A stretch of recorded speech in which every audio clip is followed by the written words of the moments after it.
Welcome back to the show. I'm Miss Kim and I am doing a super fun science experiment. It's called a rainbow cloud in a jar. And I'm going to show you a little bit later how you can do it at home too. Well, the reason why I'm doing this is because it's my spring break. And I have lots of time to read books, do science, do arts and crafts, and I'm going to show you all of those things that I'm doing for my spring break and some things that you can do on your spring break too. So let's get started with the Hey Miss Kim show you will never forget.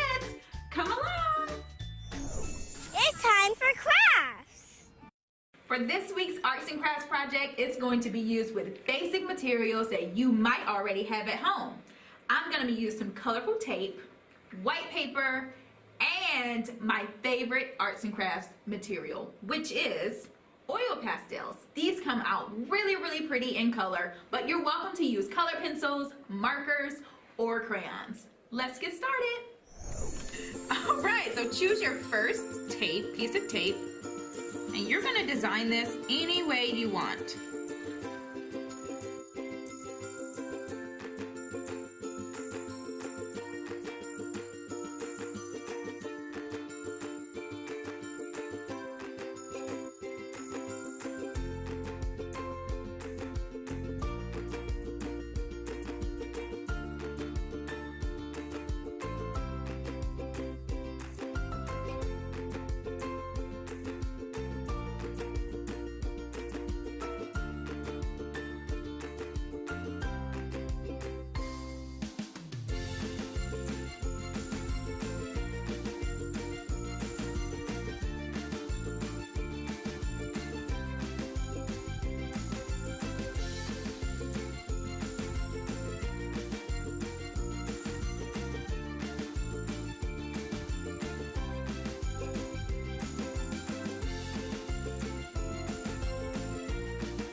Now you're going to remove your tape from your coloring.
Be sure to always write your name.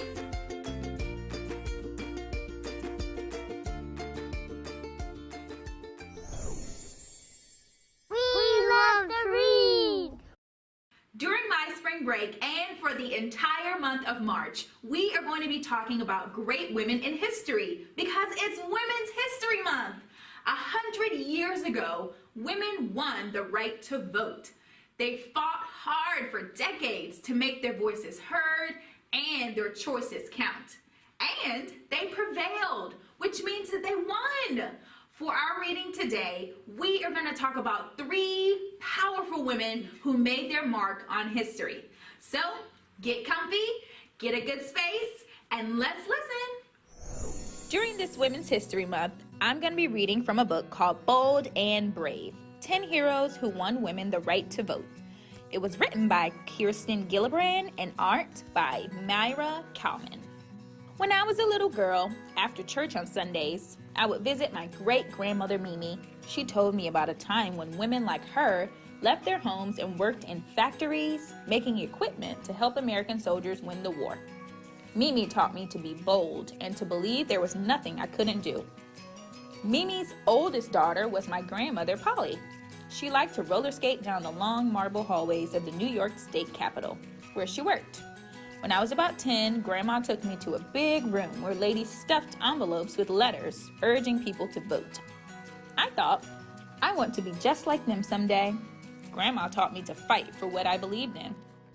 Grandma's oldest daughter was my mom, Henny. She always did what she set her mind to. She was a sports writer for her student newspaper, even though girls were not allowed in the press boxes. She went on to law school and was one of the only 3 women of her class. As a mom, she also earned her black belt in karate, something few women at the time aspired to. My mother taught me you need to be brave to forge a new path. Who taught my mom and her mom to be bold and brave so they could teach me and you? I can tell you who. The women who came before them. Women who faced unimaginable challenges. When my grandmother was born, women didn't have the right to vote. That meant they didn't have the power to elect the people who would establish our country's rules and laws. Less than a century later, I became a United States Senator, which means I helped make those laws. Here are 10 women who paved the way. They were called suffragists, not because they suffered, although they most certainly did, but because suffrage means the right to vote. They fought so women could be heard. Elizabeth Cady Stanton. Born in 1815, she passed away in 1902. Her stance was, dare to be different. In 1848, Elizabeth Cady Stanton was a young mother when she and her friends decided to hold a big meeting about women's rights. They believed something uncommon at the time, that all men and women are created equal, and wanted laws to guarantee it. They especially wanted the right to vote. The 300 women and men who attended this convention near Elizabeth's home in Seneca Falls, New York, became some of the earliest American suffragists. People made fun of the suffragists, but Elizabeth didn't let that stop her. She was fearless. As a young girl, she rode horses, learned Greek, and played chess, all of which were typically just for boys. She once said, "The best protection any woman can have is courage." The first convention in July 1848 was only the beginning of her 50-year effort to win voting rights for women. She was not alone in her journey. Susan B. Anthony, born in 1820, she passed away in 1906. Her stance was never give up. Susan B. Anthony was an abolitionist, which means she opposed slavery. Elizabeth Cady Stanton convinced Susan to fight for women's rights, voting rights too. Together, they were a team. Some people said that Elizabeth forged the thunderbolts and Susan fired them. Susan traveled the country by train and horse, drawn coach to rally support for voting rights for women, often wearing her favorite red silk shawl. She wrote home. We speak in school houses, barns, sawmills, log cabins with boards for seats, and lanterns hung around for lights. But people come 20 miles to hear us. Today, 20 miles may not seem far, but before cars, it could take all day or longer to travel that distance. In 1872, Susan tried to vote for president and was arrested. She spoke out for years and years until she died, almost 15 years before women won that right. Others carried the torch and the amendment that finally granted women the right to vote, the 19th Amendment, is also called the Susan B. Anthony Amendment. Sojourner Truth. She was born in 1797 and passed away in 1883. Her stance was, "Speak the truth." Sojourner Truth's given name was Isabella Baumfree. She was born into slavery in Ulster County, New York.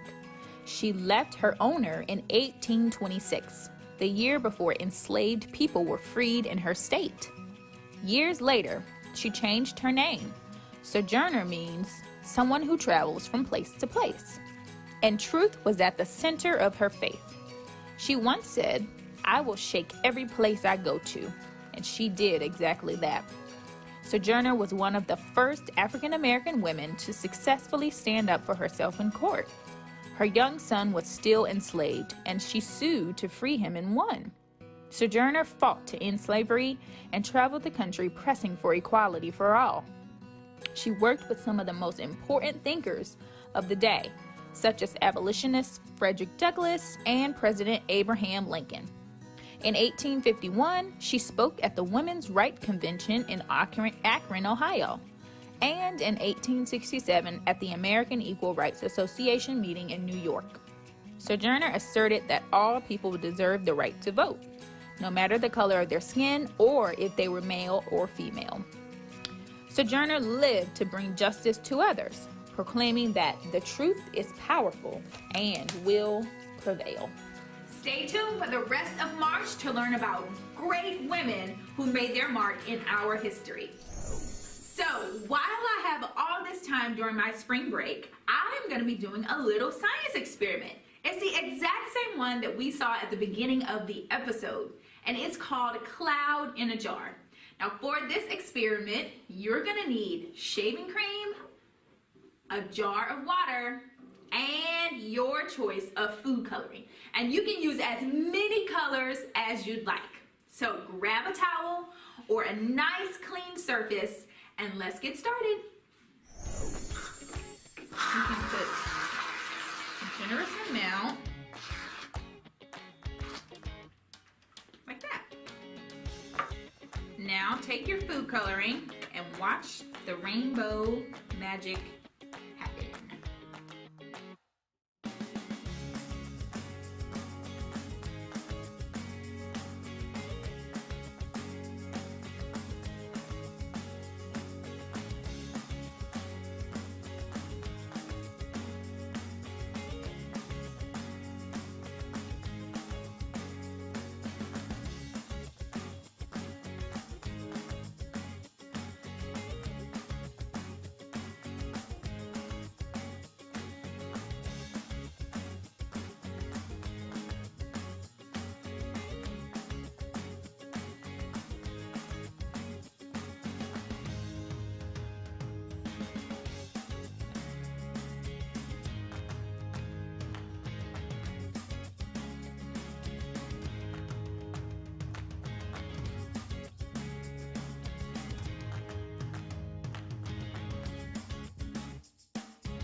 And now a minute for our parents.